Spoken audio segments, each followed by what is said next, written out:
తిరుమల శ్రీ వెంకటేశ్వర స్వామి వారి పవిత్ర ప్రసాదం లడ్డు తయారీలో కల్తీ చేసిన నెయ్యి వినియోగం భక్త జనకోటి భావాలను దెబ్బతీసింది. గత ప్రభుత్వం హయాంలో ఏర్పాటైన పాలక మండలి వ్యవహార శైలి లడ్డు కల్తీ ద్వారా చేసిన అపచారానికి ఆంధ్రప్రదేశ్ రాష్ట్ర ఉప ముఖ్యమంత్రి పవన్ కళ్యాణ్ ప్రాయశ్చిత్త దీక్షకు శ్రీకారం చుట్టారు.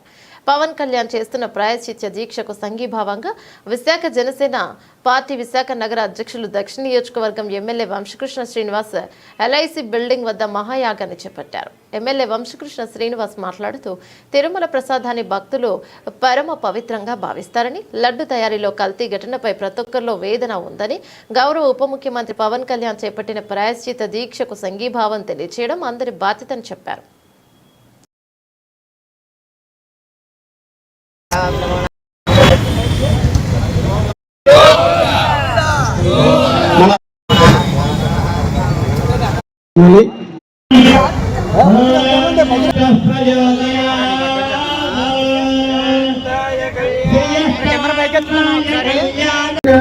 గోవింద హరి గోవింద గోకుల నంద హరి గోవింద గోకుల నందన గోవింద నంద గోవింద హరి గోకుల నందన గోవింద.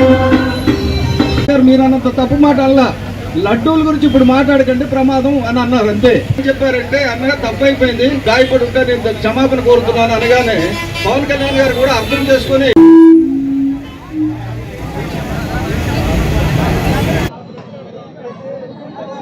తిరుమలలో జరిగినటువంటి నెయ్యి కల్తీ మీద శ్రీనివాసుని క్షమాపణ మహాయజ్ఞం చేస్తూ ఉన్నాం. పవన్ కళ్యాణ్ గారికి మద్దతుగా హిందువులు అత్యంత దైవంగా పూజించే వెంకటేశ్వర స్వామికి అపచారం జరిగింది కాబట్టి ఎటువంటి ప్రకృతి వైపరీత్యాలు రాకుండా, ఎటువంటి ఇబ్బందులు లేకుండా, ఆ దేవుని కోపోద్రేకాలు అవ్వకుండా ఉండడానికి ఇవాళ రాష్ట్ర వ్యాప్తంగా తెలుగు వాళ్ళు ప్రపంచవ్యాప్తంగా కూడా ఎన్నో పూజలు చేస్తూ ఉన్నారు. జరిగినటువంటి పాపాన్ని క్షమించమని, వెంకటేశ్వర ఆగ్రహించొద్దని ఇవాళ పవన్ కళ్యాణ్ గారు 11 రోజులు దీక్ష చేస్తున్నారు కాబట్టి ఆ దీక్షకు మద్దతుగా మేము ఇవాళ ఒకరోజు దీక్ష చేస్తూ ఉన్నాం.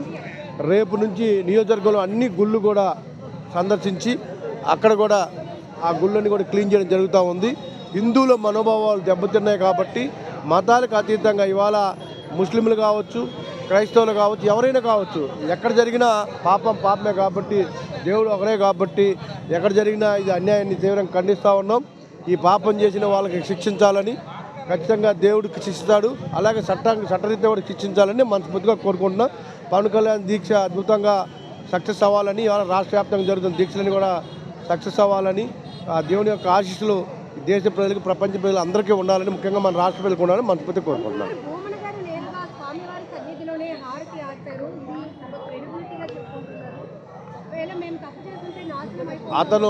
అతను నాస్తికుడు అండి, అందరికి తెలుసు. అతను నాస్తికుడు, అతను ఏదైనా చేస్తారు. సో చట్టం తన పని తాను చేసుకెళ్ళిపోతూ ఉంది. ఒక సిట్ వేశారు, దాని మీద నివేదిక వచ్చింది. ఈఓ గారే స్వయంగా ప్రెస్ మీట్ పెట్టి మరి చెప్పడం జరిగింది, కల్తీ జరిగిందనే విషయాన్ని చాలా స్పష్టంగా చెప్పడం జరిగింది. దాని రిపోర్ట్లు కూడా త్వరలోనే రిలీజ్ చేస్తారు. దానికి తగిన పరిహారం కూడా చెల్లించుకునే అవకాశం ఉంది.